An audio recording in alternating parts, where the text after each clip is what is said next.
Good morning to all of you. Good morning everyone. Welcome to the classes of strength of materials. आप लोग पढ़ रहे थे strength of materials. Last class में हमने बात की थी बेंडिंग स्ट्रेसेस की. बेंडिंग स्ट्रेसेस की हमने कुछ क्वेश्चंस देखे थे और वहां पे हमने कंसेप्ट्स को फिनिश किया था ऑफ बेंडिंग स्ट्रेसेस. आज हम पढ़ने वाले हैं next chapter, that is torsion and shear stresses. Torsion आपका क्या होता है, किस तरीके से उसके अंदर इक्वेशंस यूज होती है, उसकी बात करने वाले हैं आज. और उसके अंदर हमारे पास क्या क्या टॉपिक्स हैं, mainly series connection, parallel connection क्या होता है, स्ट्रेन एनर्जी क्या स्टोर होती है, शियर स्ट्रेस किस तरीके से वेरी करता है अलोंग द सेक्शन, उसकी क्या प्रॉपर्टीज रहती है, सारी आज हम बात करने वाले हैं. ठीक है. लास्ट क्लास की बात करूं तो आई हैव फिनिश्ड विद कि आपके पास मोमेंट ऑफ रेजिस्टेंस क्या होता है. आपके पास एक सेक्शन आपको गिवन है, तो उस सेक्शन में एक पर्टिकुलर आपके पास हाइट तक आपका कितना फोर्स कैरी होगा, आपका कितना मोमेंट कैरी होगा, that we calculated in the last class. ठीक है. किसी को कोई भी डाउट हो, you can ask me in the comment section, you can ask me in the comment section, और you can text me on Facebook. मैंने आपको नंबर भी दिया था लास्ट टाइम पे, if any few of you have asked the questions also. ठीक है. और किसी को डाउट हो, you can ask me on my Telegram page 63785 this is my telegram contact number. You can contact me on telegram using this number. ठीक है. जो first time जुड़ रहे हैं मेरे साथ में, for them this is the basic introduction I have. My name is Avinash Kumar and I have secured ordinary rank 4 in SSC JEE 2017. इसके अलावा I have qualified GATE 3 times with best rank of 225, 2 times ESE mains qualified, and I am BTech from NIT Jaipur.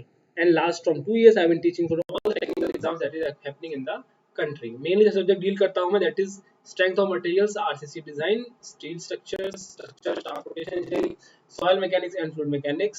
And yes, there are a number of things are going on simultaneously in the plus classes.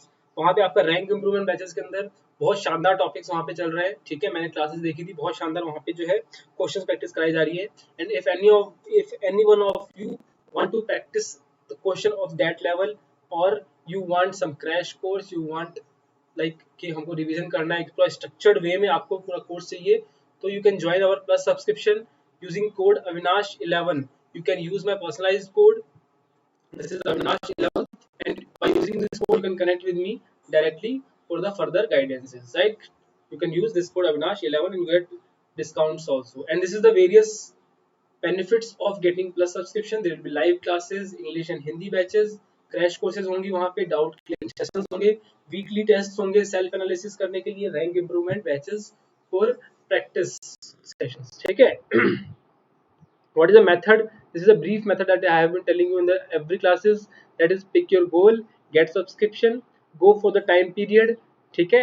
मैंने इसको इसलिए highlight किया है because those students who are preparing for GATE, ESE और SSC, they need a higher time as compared to other exams. क्योंकि आपके इसके अंदर prelims होने वाला है, मेंस होने वाला है, and for GATE and ESE there will be interview also. तो आपको long duration के लिए आपको required पड़ेगी for the guidances. For that thing you should go for 12 months or 24 months. You can use this code Avinash11. Remember this code, that you should use this code Avinash11. You will get 10% off and you can connect with me directly for any guidance. Right. This is the payment method जो आपके पास available है. All types of payment methods are available. Credit card, debit card, EMI options, all type of payment options are available. Just you need to apply this code on the referral code options Avinash11 and you can connect with me. Right.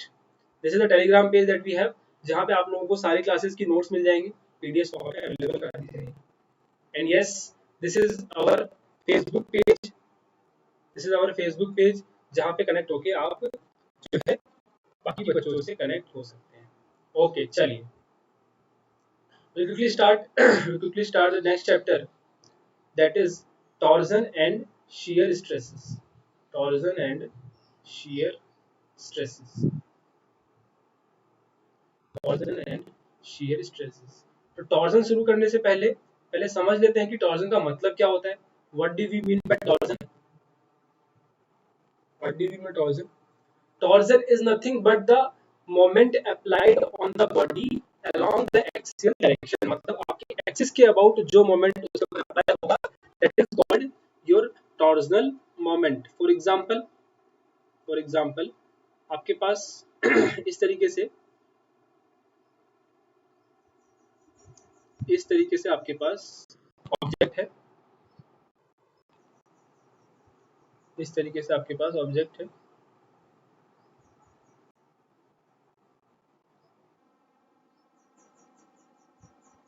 और इसके axial axial के direction में, इस axis के direction में आपने अगर इसके अलोंग अगर एक मोमेंट अप्लाई कर दिया, that is called twisting moment and that is called torsion. इसके अलावा जो आपने मोमेंट अप्लाई किया, that is called twisting moment और torsion, that is called twisting moment और torsion. Now the equation of pure torsion is again there. जैसे हमारा pure bending equation था, वहां वैसे ही हमारे पास टॉर्जन के लिए pure bending pure torsion equation है। Before that we have some assumptions, जैसे हमारे पास assumptions है in the pure bending, similarly there will be some assumptions for pure torsion, for pure torsion। pure torsion equation निकालने के लिए we have some assumptions, we have some assumptions। first assumption is जो हमारे पास pure bending equation में भी था, that the material is isotropic, homogeneous and elastic। the first assumption is material is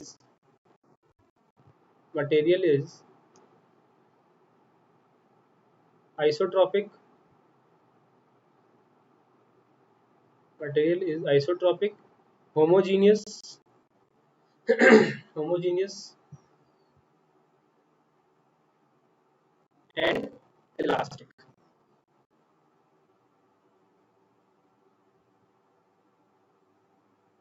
And elastic, this is the first assumption।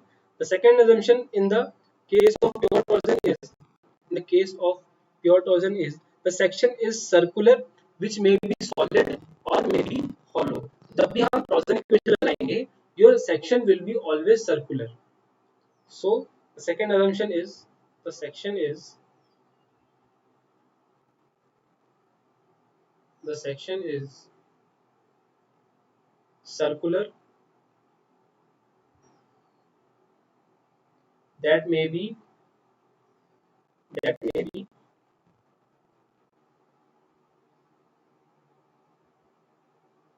that may be solid or hollow, solid और hollow।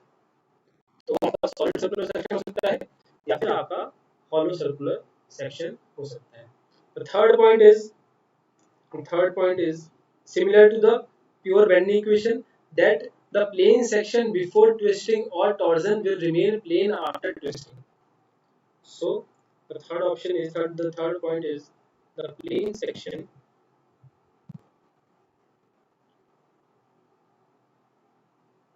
the plane section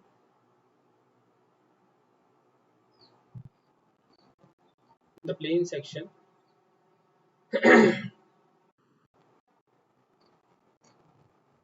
before twisting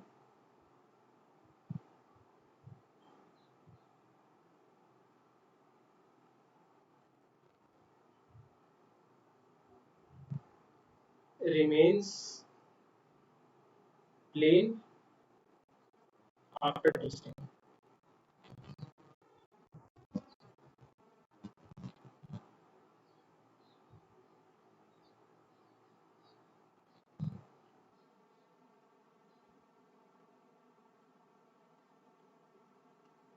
So these are the basically three assumptions that we have for the application of pure torsion।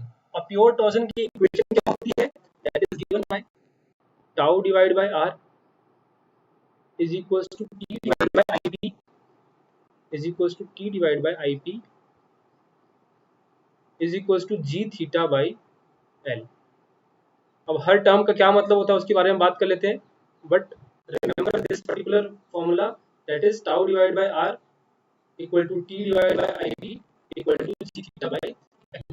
Tau is the shear stress that is generated on the section। Tau is the shear stress, tau is shear stress, shear stress। r is the r is the distance from the center, distance from centre. T is the torsional moment या फिर twisting moment applied. T is the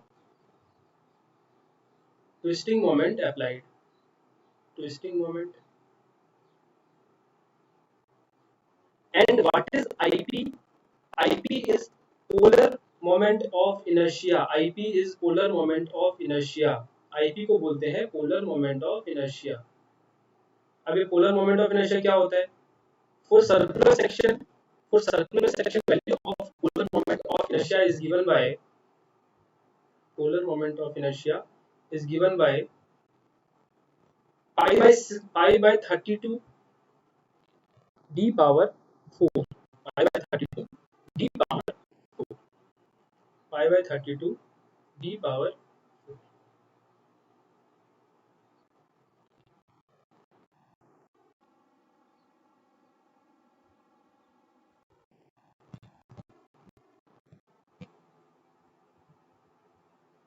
pi by 32 D power 4। जैसे आपका moment of inertia था पाई by 64 D power 4। Polar moment of inertia क्या होता है? आपके दो परपेंडिकुलर प्लेन्स उसके अबाउट आपका moment of inertia was pi by 64 D power 4। तो आपके पास जो उसकी परपेंडिकुलर एक्सिस है उसके अबाउट मोमेंट ऑफ इनर्शिया निकालना हो, that is polar moment of inertia is the summation of moment of inertia about two perpendicular planes. That is pi by 64 plus pi by 64 will give you pi by 32 D power 4। And this is the equation for bending moment. Sorry, this is the equation for the torsional moment. And G is the section modulus of rigidity, and theta is the angle of twist, L is the length of the member. ये आपकी equation होती है tau by r equal to t divided by ip is equals to g theta by l। ये हमेशा आपको ध्यान रखनी है। This is very very important. ठीक है, यहाँ तक? यहाँ से मुझे पता लग रहा है, यहाँ से मुझे सिंपली पता लग रहा है कि जो शियर स्ट्रेस की वेरिएशन है, शियर स्ट्रेस का जो वेरिएशन है वो आपका कैसा होगा along the section. Again your tau is proportional to R. अगर बाकी चीज आपकी कांस्टेंट है तो tau is proportional to R. तो जैसे जैसे मेरा सेंटर से डिस्टेंस ज्यादा होगा, इधर इट इज टॉप और वी आर मूविंग डाउन, तो आपका क्या होगा, शियर स्ट्रेस की वैल्यू इंक्रीज होगी। अगर मैं वेरिएशन की बात करूं तो अगर आपके पास कुछ इस तरीके से सर्कुलर सेक्शन है,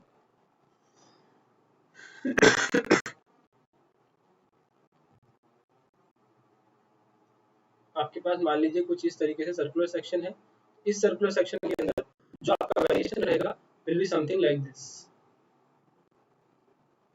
this is the variation of shear stress. This is the variation of shear stress in the case of when torsional moment is applied, when torsional moment is applied, when torsional moment is applied, this is varying linearly। अगर यहीं पे हमारे पास section change हो जाएगा that will very according. ठीक है, इस तरीके से हमारा वेरिएशन होगा। क्लियर है? चलिए, next point of discussion is parallel connection and series connection of shaft. So next point of discussion is connection of shaft. Next point is connection of shaft. Connection of shaft. इसके बाद हम पढ़ेंगे जब shear stress, that is direct shear stress किस तरीके से variation होता है। ये जो वेरिएशन आया है आपका, that is indirect shear stress, that is generated due to torsional moment. That is due to torsional moment. Now connection of shaft के अंदर the first part is series connection. The first part is series connection। मतलब आपके पास series में back to back यहाँ पे दो आपके पास shaft यहाँ पे अटैच्ड है। First one is series connection.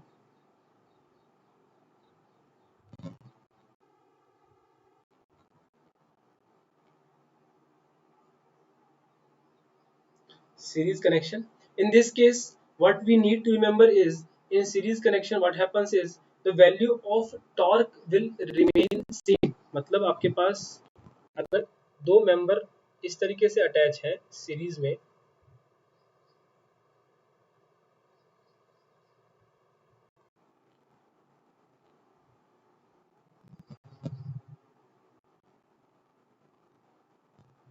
इस तरीके से अटैच है सीरीज में, इन that case if a torque is applied on this member, the same torque will be transmitted to both the members. That means if this is material 1, this is material 2, in that case T1 is equal to T2 is equals to T is equals to T means आपका torque जो होगा वो same transmit होगा and total value of theta is equals to theta 1 plus theta 2. तो जो आपका angle of twist आएगा that will be summation of individual angle of twist in the case of series connection. Second is your parallel connection. Second is your parallel connection.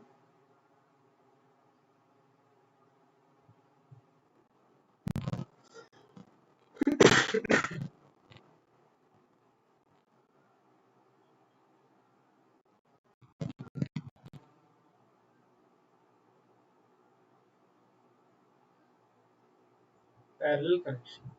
In this case what happens is आपके पास इस तरीके से मान लीजिए दो shaft है जो parallelly connect है एक दूसरे. अगर वो पैरेलली कनेक्ट है तो व्हाट विल हैपन इज मान लीजिए इस तरीके से आपके पास दो शाफ्ट पैरेलली अटैच है. In that case what will happen is the value of theta will remain same. That means theta in 1 will be equal to theta in 2 and the value of torque will be summation of the torque in the each member, that is T is equals to T1 plus T2. जो भी मैंने यहाँ पे torque apply किया है that will be transmitted to both the members, that is 1 and 2, and the total torque will be equal to T1 plus T2. ठीक है कहानी. This is about connection of shaft. There are two shaft connections. First is series connection, second is parallel connection. Next is strain energy stored in the shaft. Strain energy stored in shaft. मान लीजिए कि आपके पास एक shaft है और उसके ऊपर आपने टॉर्क T लगा दिया है और आपको कैलकुलेट करना है कि उसके अंदर कितनी स्ट्रेन एनर्जी स्टोर होगी. That can be calculate. ठीक है. In that case the value of strain energy कैसे निकालते हैं मैंने आपको बताया था. In the case of calculation of deflection strain energy due to torque is T square dx divided by 2GIE. And when we calculate this value, the basic formula for the calculation is strain energy is equals to 1 by 2 torque into theta. This will be given by equal to Tx square dx divided by 2GIP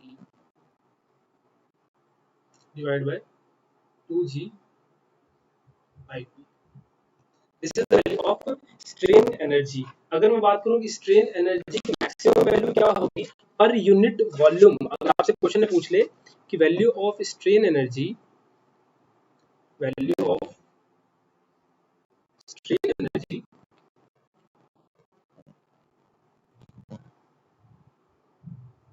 strain energy per unit volume is given by, in terms of shear stress, it is given by tau square divided by 4g. Tau or tau max का square divided by 4g. This is the value of strain energy stored in the object per unit of volume. Strain energy stored in the object per unit volume in the case of solid cross section. ये आपका solid cross section के लिए है. Solid cross section. अगर आपका वही अगर cross section आपका हॉलो हो, in the case of hollow cross section this value is given by tau max का square divided by 4g. Tau max का square divided by 4g into r naught का square, that is r outer का square plus r inner का square divide by r outer का square divided by r outer square. This is the value of strain energy in the case of hollow cross section.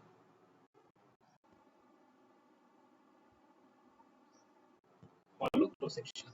In the case of hollow cross section, this is the value of strain energy tau max का square divided 4g r naught का square plus r1 का square divided bye r naught का square. यहाँ पे बात note करने वाली ये है कि if you compare the strain energy of solid cross section to that of hollow cross section, you can easily identify that in the case of strain energy due to hollow cross section is greater than the strain energy generated in the solid cross section। इसका मतलब ये हुआ कि per unit volume, अगर आपका volume constant है दोनों का, तो आपका जो hollow cross section है that can store more value of strain energy, that can store more value of strain energy। इसका मतलब ये हुआ कि that can bear more value of torsion, that can bear more value of torsion, that means your hollow cross section is stronger in case of torsion as compared to solid cross section। समझ में आई कहानी? अगर आपका strain energy ज्यादा store हो रहा है किसी क्रॉस सेक्शन के अंदर जिसका वॉल्यूम कांस्टेंट है, in the case of hollow cross section as compare to solid cross section, that means वो ज्यादा स्ट्रेन एनर्जी स्टोर कर पा रहा है, दैट मींस वो ज्यादा टॉर्जन बियर कर सकता है, that means it is stronger than the solid cross section in the case of twisting moment is applied. Clear?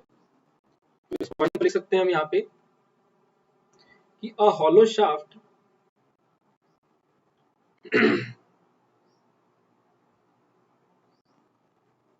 a hollow shaft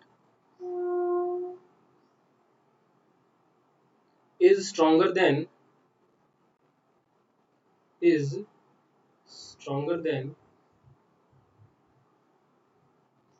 solid shaft of same material and same volume, stronger than solid shaft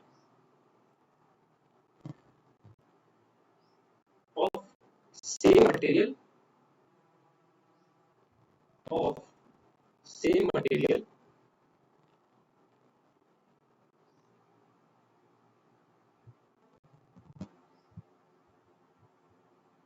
of same material and volume, same material and volume। This is the case of when the volume is constant। ये आपकी कहानी है torsion की। Torsion के अंदर mainly आपसे यही पूछा जाता है, इसी को आपको ध्यान रखना है। टॉर्जन इन ट्यूब्स आपसे नहीं पूछा जाता है।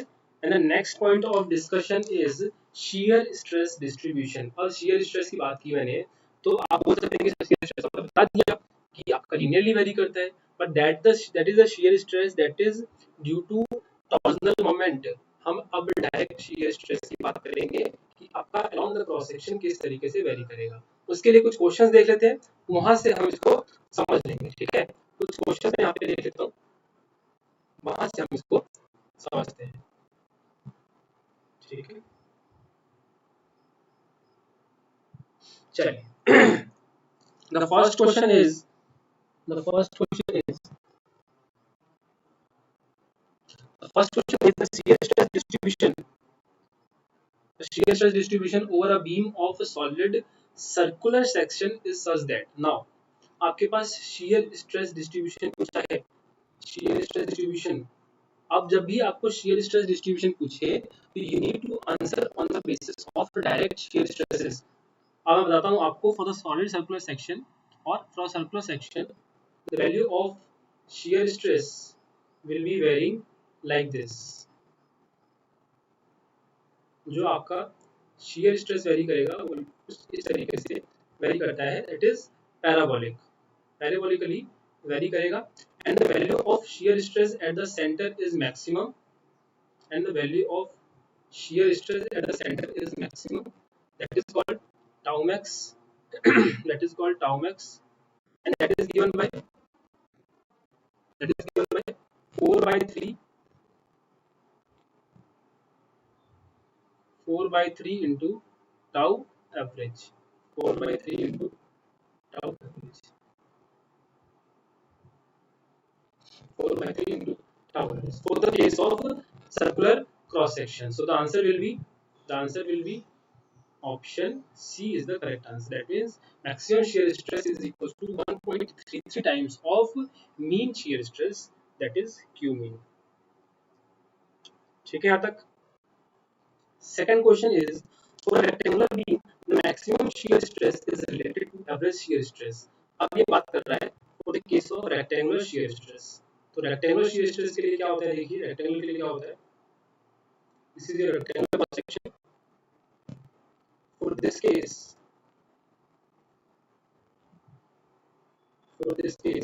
the variation of shear stress again is parabolic। shear stress का variation parabolic ही होता है, but shear stress का variation parabolic ही होता है। थोड़ा सा ये हैंग कर रहा है।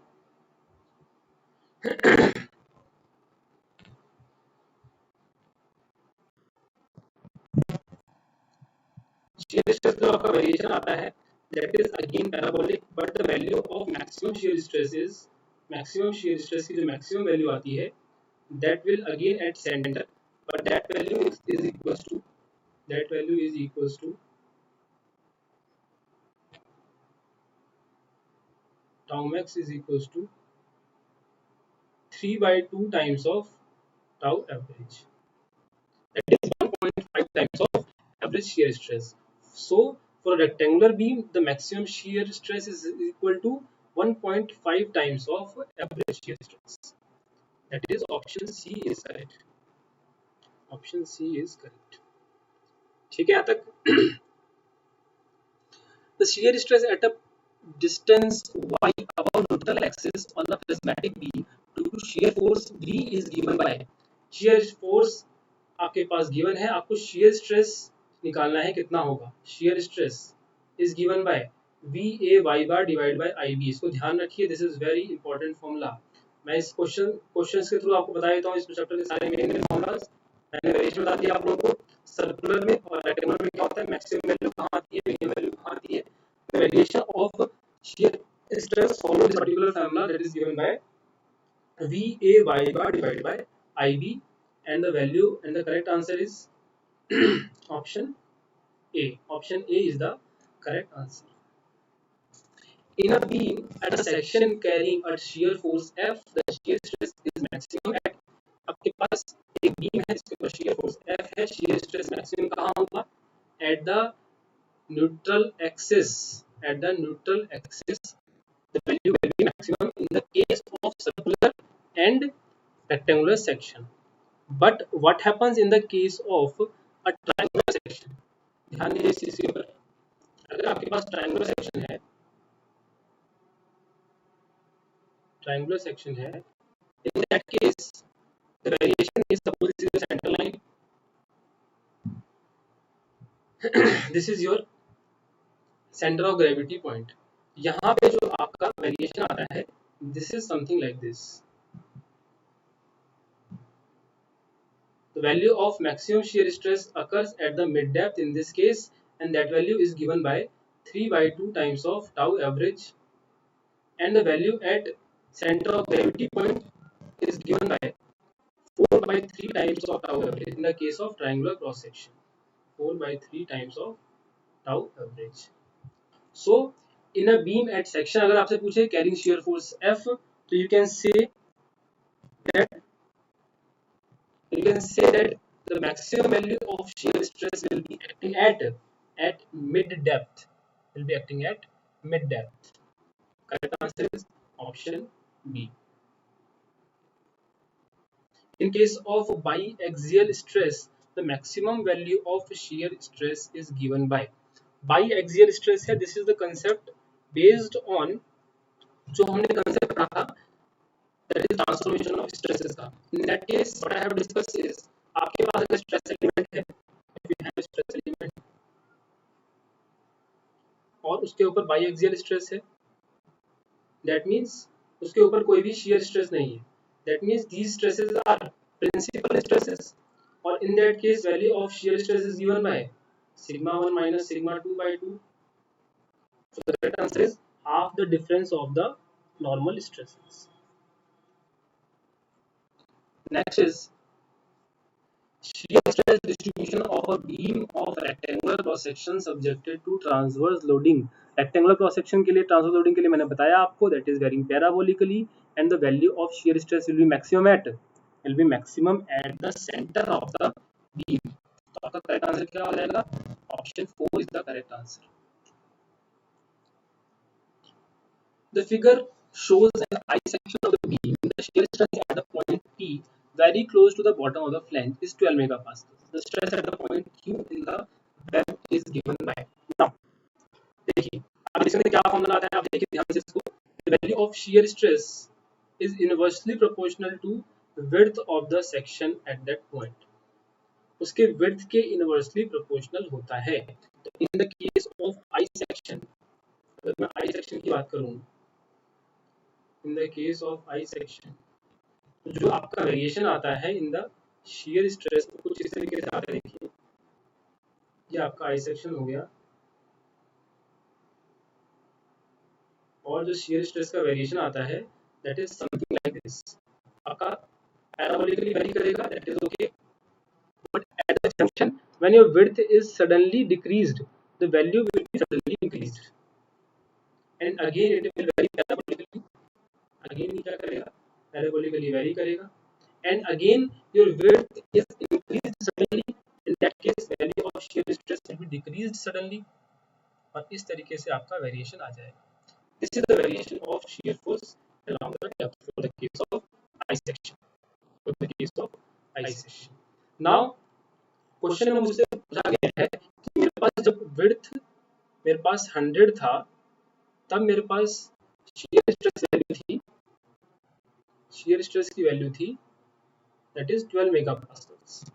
अब जब मेरा विड्थ, मेरे सेक्शन का विड्थ आपका रिड्यूस होके it becomes 20 mm, तो आपका shear stress कितना होना चाहिए? As I told, the value of shear stress is inversely proportional to B. आपका width जो है 5 गुना कम हो गया, तो आपका shear stress क्या होगा? 5 गुना बढ़ जाएगा. और किस तरीके से वेरिएशन आएगा वो मैंने बता दिया आपको. लेकिन इसमें एक बात ध्यान रखने वाली ये है कि the variation is again parabolic and the value of shear stress will be maximum at the center. आपका जंक्शन पे मैक्सिमम नहीं होगा. It again will vary parabolically and the value of shear stress will be maximum at the center. And the value at the junction just below the point P or just in the web is given by 12 into 5, that is equals to 60 megapascals. 60 megapascals. ठीक है. So the answer will be option B, that is 60 megapascals. दो तीन question simplify हुए, आपको variation पता लग गया, आपको जंक्शन पे वैल्यूज पता लग गई, आपको ये पता लग गया कि मैक्सिमम कहाँ पे आएगा, सेंटर के ऊपर, और इस तरीके से वेरिएशन आएगा. That means to understand.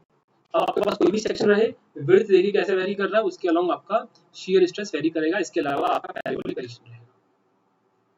Clear है? दिस ये चीज क्लियर है? This concept is clear. कोई भी पॉइंट रिपीट कर रहा हूँ कहीं पे, पॉइंट को मुझे बता दीजिएगा, आई विल रिपीट. ठीक है. कोई भी डाउट रहे आपको, you can ask me in the comment section. You can ask me in the comment section. I will reply to that also. चलिए.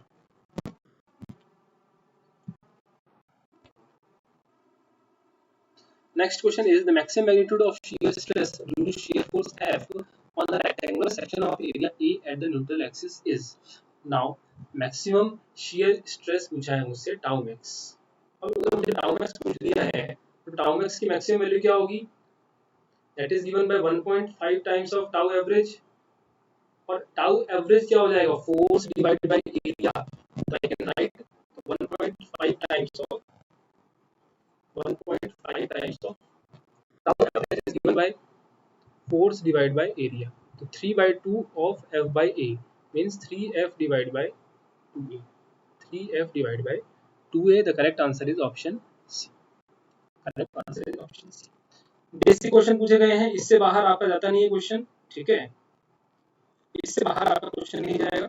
And these are the basic question asked in previous years, और ऐसे ही question पूछे जाने की संभावनाएं है. ठीक है.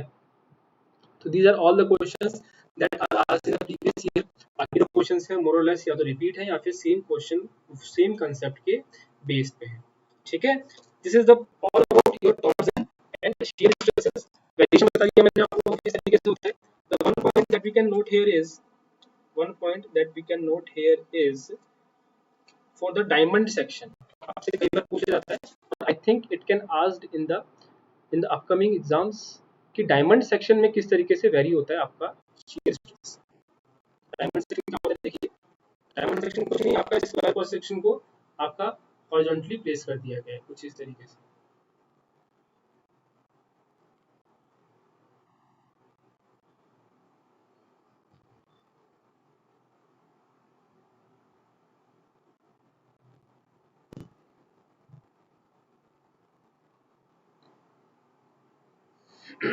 इस तरीके से आपका डायमंड सेक्शन है, और इसके अंदर जो वेरिएशन आता है वो कुछ इस तरीके से आता है। ये आपका क्रॉस सेक्शन हो गया। In this case the variation will be something like this. जैसे जैसे आपका विड्थ चेंज हो रहा है, आपका शियर स्ट्रेस भी चेंज होगा, और इस तरीके से इसका वेरिएशन रहता है। And the value of shear stress is maximum at, अगर सपोज इसकी टोटल हाइट h है, if this total height is h,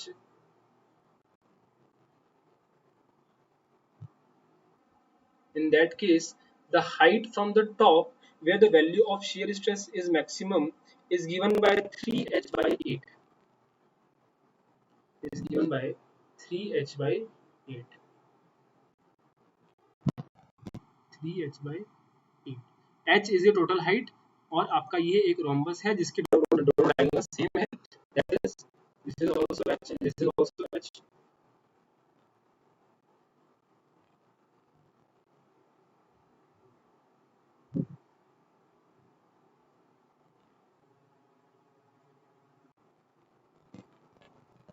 This is also h। तो आपका 3h by 8 from the top, तो यहाँ पे आपका shear stress maximum आएगा, and from the bottom you can calculate।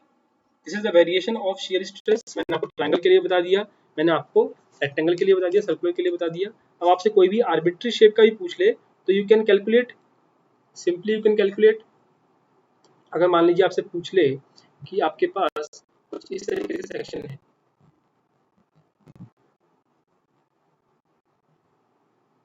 मान लीजिए कि आपके पास इस तरीके से सेक्शन है,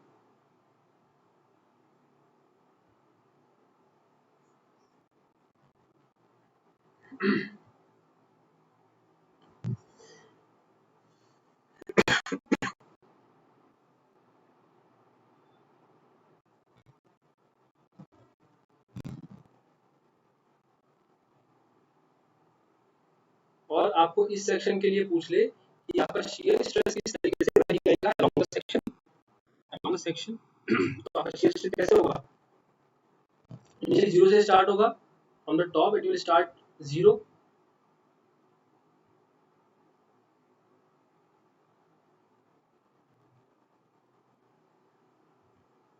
यहाँ से आपका 0 से स्टार्ट हुआ, इट विल वेरी पैराबोलिकली यहाँ तक। उसके बाद क्या हो गया, आपका जो सेक्शन है वो सडनली डिक्रीज हो गया, तो your shear stress will increase suddenly, और उसके बाद क्या होगा, वेरिएशन इज अगेन पैराबोलिक, और इस तरीके से आपका कुछ वेरिएशन रहेगा for the value of shear stress. इसी तरीके से कोई भी आर्बिट्री शेप होगा उसके लिए कैलकुलेट कर सकते हैं, यस और no. If you can calculate, tell me कि आपके पास अगर इस तरीके से सेक्शन है,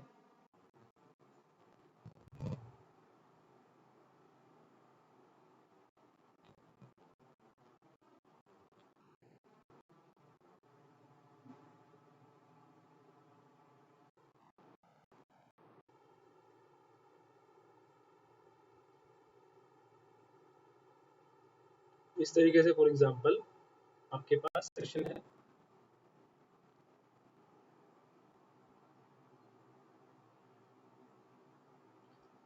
तो मतलब बताइए कि किस तरीके से आपका शियर स्ट्रेस वेरी करेगा in this part, shear stress किस तरीके से वेरी करेगा।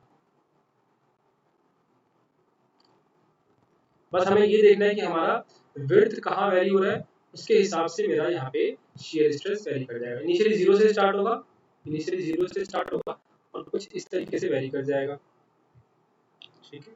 आपका इनिशियली 0 से स्टार्ट हुआ और कुछ इस तरीके से वेरी कर गया। Now at this section the width is suddenly increased, अगर विड्थ सडनली इंक्रीज हो गया, shear stress will suddenly decrease, again parabolic variation, and in this case the variation will be something like this, इस तरीके से variation आएगा। Similarly for any type of shape you have, you can calculate the variation of shear stress along the depth. I think everything is clear from here now. ठीक है, torsion और shear stress की बात हो गई. Tomorrow we'll start a very important topic and last few topics आपके बाकी हैं. One of them is your columns. The second one is your theory of failures. ठीक है, कल हम स्टार्ट करने वाले हैं theory of failures. आपके 5 मेन theory of failures होते हैं. इसके बारे में हम वन बाय वन डिस्कस करने वाले हैं. फैक्टर ऑफ सेफ्टी कैसे कैलकुलेट करते हैं उस केस के अंदर, वो हम बात करेंगे. And then will discuss about columns. और उसके बाद आपका जो स्ट्रेंथ ऑफ मटेरियल का पार्ट है दैट इज मोर और लेस आपका फिनिश हो जाएगा. शेयर सेंटर और एक दो टॉपिक आपके छोटे मोटे रहेंगे दैट विल फिनिश इवेंचुअली. ठीक है, tomorrow we're going to discuss very important topic theory of failures, जो कि आपका recent days में आपका काफी फेवरेट हो गया है of the SSC and ESC के अंदर तो बार बार पूछा गया है. That is not an question, but ESC के अलावा SSC के अंदर भी becomes it very important. And for the columns also this is very important. Columns के अंदर आपके बेंडिंग स्ट्रेसेस के कांसेप्ट यूज होने वाले हैं. So do revise those topics also. Will use those concepts in the next classes. I hope everything is clear for today's class. अगर आपको फिर भी कोई दिक्कत है, if you have any doubt, you can ask me in the comment section. You can comment your doubts, or you can ask me on my Facebook page. You can search me by searching Avinash Kumar Jha. You can find my profile Avinash Kumar Jha, और वहाँ पे मुझे आप ping कर सकते हैं. ठीक है, वहाँ पे आप मुझे पिंग कर सकते हैं. इसके अलावा you can comment or you can ask your queries with me on the Telegram using this number 637856895. ठीक है, you can ask me there also. तो जहां आपको सही लगे you can ask your queries. Ask your queries. The main issue is ask your queries. ठीक है, इतना लीनियंसी आपको कहीं नहीं मिलेगा. You just remove your all your queries. आपको जो भी डाउट आ रहे हैं you can ask me. We can discuss that in the class. आपको लगेगा कि हाँ ये क्वेश्चन बहुत अच्छा है और ऐसे डाउट सबको आए होंगे, तो I can discuss those concepts in the classes also. Clear? And yes, the last part is that please like this video, share with your friends, and tell me how many of friends you have shared this video. ठीक है, tell me on Telegram, tell me on Facebook कि आपने किसने लोगों के साथ share किया.